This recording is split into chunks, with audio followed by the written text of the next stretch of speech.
Yo, what's good, YouTube? Welcome back to the channel, guys. So, when the all season started, guys, we all know that the Los Angeles Lakers' um, most needed position was a starting caliber center.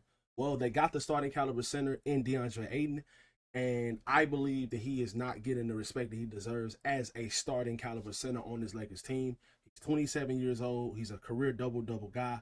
He's averaged 16 points a game in his career.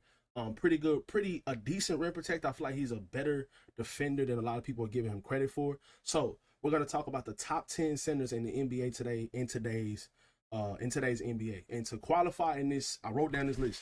To qualify on this list, guys, you cannot. Well, you probably can't see it. Well, I don't want y'all to see the whole list. I'm not gonna do that. But to qualify on this list, I wrote down two things that you have to do to qualify as a starting caliber center. Obviously, you have to be a starter for your team. Obviously, you have to start at the center position for your team, and you cannot be a power forward. So, like guys like Anthony Davis and Bam Adebayo, they are not the starting centers for their respective teams. Daniel Gafford or Derek Lively will be the center. And for the Miami Heat, Khalil Ware is the starting center for their team, even though Bam Adebayo is one of the better bigs in the league. And so is Anthony Davis, in my opinion, a top three, top four big in the whole entire NBA. He's not a center. So he is not qualified. Those guys are not qualified for this list. So first, before I get into the guys that are around DeAndre Ayton, I'm going to list my top 10, and then we're going to talk about the guys that are listed around DeAndre Ayton. And you guys can debate with me back and forth in the comment section. You let me know you guys' opinion if this list is wrong, or if you like who you would put in what positions you would put him at. Okay, so number one, we got Nikola Jokic. Nikola Jokic is not only the best center in the NBA, but in my opinion, he is the best player in the NBA. And I don't even believe it's a debate that he's the best center in the NBA. So he's at number one. Number two, I have Joel Embiid. I know Joel Embiid has had a lot of injuries over the last couple of seasons, but Joel Embiid is still one of the better players in the league when he's healthy. I'm going to give him that benefit because he is an MVP in the NBA. I'm going to give him that benefit, but I have Joel Embiid at number two on my center list. Now, number three, I have Karl-Anthony Towns. Karl-Anthony Towns is one of the more versatile bigs in the whole entire NBA. And, you know, he is more of a power forward, but he did take on that center role for most of the season for the New York Knicks. He's a good rebounder. He can step out and shoot the three. He can take you off the dribble and get to the rim. Also, he can finish in the paint. So his overall game is very, very strong, and I really do respect Karl-Anthony Towns' game. So I got him at number three. Number four, I got Victor Wembanyama. His ability defensively to switch and protect the rim is unworldly. It's insane. I think he's going to win multiple Defensive Player of the Year awards, and you know he's just getting started. But Victor Wembanyama, I have him on my number four, at number four on my list. Number five, Alperen Sengun, one of the most underrated players in the league, the starting center for the Houston Rockets. He can put it on the floor. He will dunk on your head. He can rebound the heck out of the ball. He can pass the ball. You literally can run the offense through this guy. And he is, not last season, but the season before, he averaged 21 points per game. And he also averaged, I believe, 11 to 12 rebounds. So he is an all-star in this league. And Alperen Sengun is number five on my list. Number six, I got Domantas Sabonis. Sabonis has won the rebounding title multiple times throughout his career.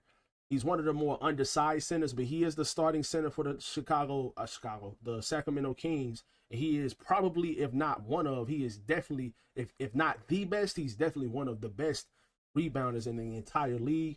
And on top of that, he can score the ball. He's very strong. He might be the strongest player in the league as well. That's the reason why he can play the center position at his size. So I got Domantas Sabonis at number six. At number seven, guys, I got Myles Turner. Now, this is where it started to become kind of, it started to become like kind of, you know, it made me think a little bit. You know, 7 through 10 really made me think. I got Myles Turner at number seven because of his ability his rare ability at the center position to be able to step out and effectively shoot the three at a high clip. And then on top of that, he's an elite rim protector. Those are two of the best traits in today's game as a center. If you can do those things as a center on your team, you are one of the best centers in the league, in my opinion, just off of that alone. Being able to step out and shoot the three, and on top of that, be a good defender and a good rim protector. Myles Turner, for me, guys, is number seven. Now he could be number eight, could be number nine. You know, he can be anywhere in that range. But I have him at number seven on this list. Coming in at number eight. Now this was extremely hard. I got Jarrett Allen. Jarrett Allen for the Cleveland Cavaliers. And that's because of his ability to protect the rim. His ability to protect the rim is one of the best in the league. And then on top of that, if he doesn't block your shot, he's altering shots all the time. He has an extremely high motor. He's always running the floor. Great lob threat. Got little ugly hook shots in the lane. Good free throw shooter, which is one of the reasons why I got most of these guys up here where they are. Good free throw shooter. You can depend on him to be in the game at the end of the game.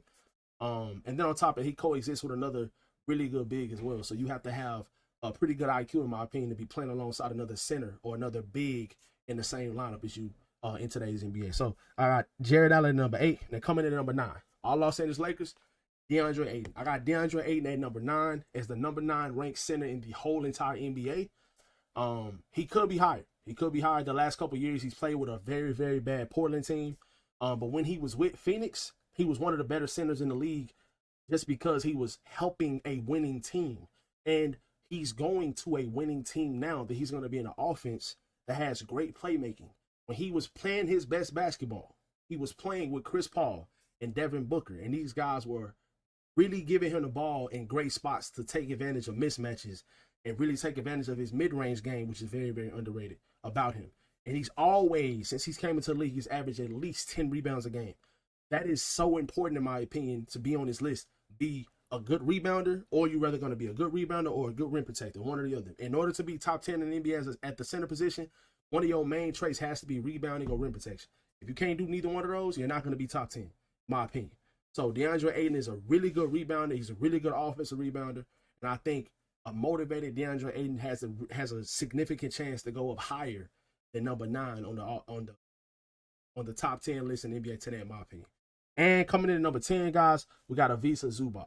Zubac was a Laker, but unfortunately, Magic Johnson and those guys let him go, unfortunately. But you know, he has improved a lot the last couple of years since he's been a starter for the Clippers.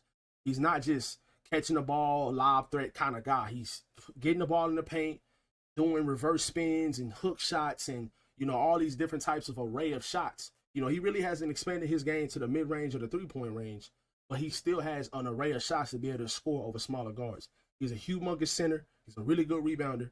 And last season, he was an all-defensive player. So he's improving his game every single year. So I believe Ivica Zubac definitely has a chance to go high on the top 10 list as well. So let's get into these statistics. And y'all let me know in the comment section, do y'all agree with this top 10 list? Is this list solid? Does this list suck? Let me know in the comment section. Y'all let me know what y'all top 10 is as well. So let's get into these statistics right quick. So Myles Turner, when we was talking about his elite rim protection, we all know about Myles Turner elite rim protection. But I think I had to edge him just a little bit over Ayton because of his ability to block shots, and on top of that, be a pretty good three-point shooter as well. On high volume, he shoots his attempts anywhere from 2.2 to 5. So he shoots about almost 5 threes a game. And we see it in the Indiana offense, and now in the Milwaukee Bucks offense, he's going to be shooting a lot of threes. He's one of the better three-point shooters in the league, not just as a big, but as a player in general. He can put the ball on the floor. He done dunked on so many people the last couple of seasons. It doesn't make any sense. He's not like crazy athletic or anything like that, but he's pretty athletic for his size and, you know, to be a center. So, Myles Turner, guys, at number 8. At number 9, we got DeAndre Ayton.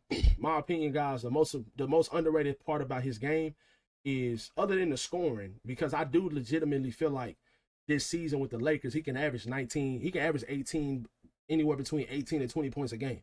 I legitimately believe DeAndre Ayton can do that. He can shoot the mid-range. He has an array of hooks and shots in the paint and stuff like that. So if you have any type of mismatches off pick and rolls with Luka, which is going to be absolutely lethal, the pick and roll game between him and Luka and LeBron and stuff like that, that is going to be crucial for DeAndre Ayton scoring easier baskets. When you playing in Portland, bro, there's not a lot of playmaking.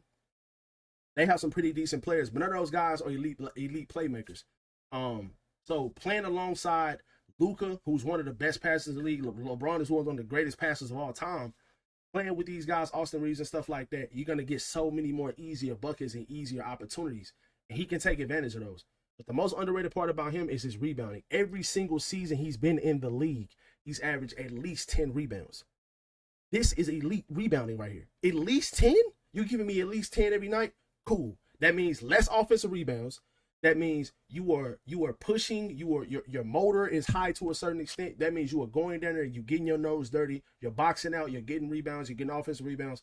These things are very, very underrated about Deandre Ayton's game.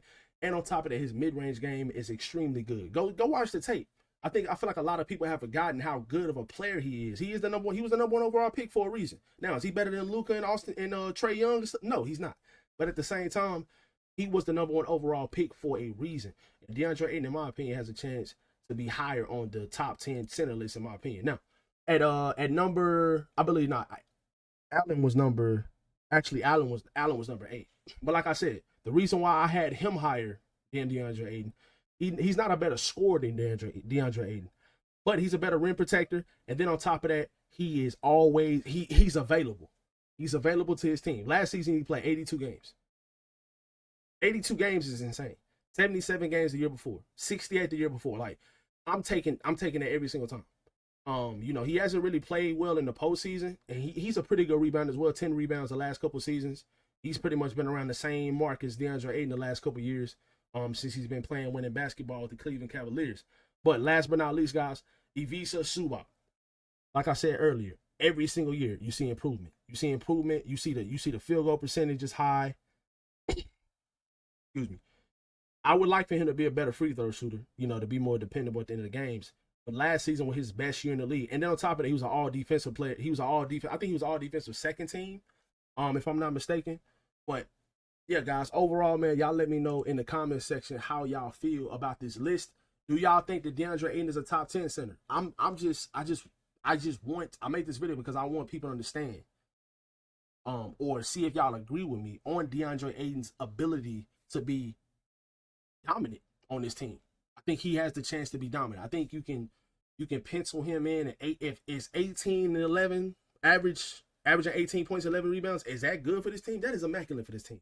This team just won 50 games last season without a center. Now, obviously they had Anthony Davis at first, but halfway through the season, you're still winning games, going on 8 and 9 game win streaks with no center play, no type of dominance. Jackson Hayes is just a live threat. And he's good at that. He's not a good rebounder. He's not a good rim protector. He fouls all the time.